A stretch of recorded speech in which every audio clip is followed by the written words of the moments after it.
今天测一下黑瓷河齐大庄这一段，看看舆情怎么样。今天是2月19号下午1点左右，气温是9度到1度，东北风3到4级，气压1021。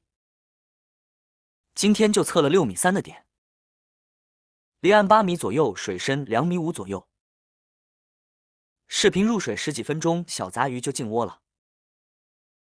可能是这几天气温回升的原因，小杂鱼也多了。又过了半个多小时，鲫鱼也开始进窝了。钓友们，这样的鱼情你还坐得住吗？知道位置的钓友可以出发了。需要位置的钓友点赞加关注进群。位置已发到粉丝群了。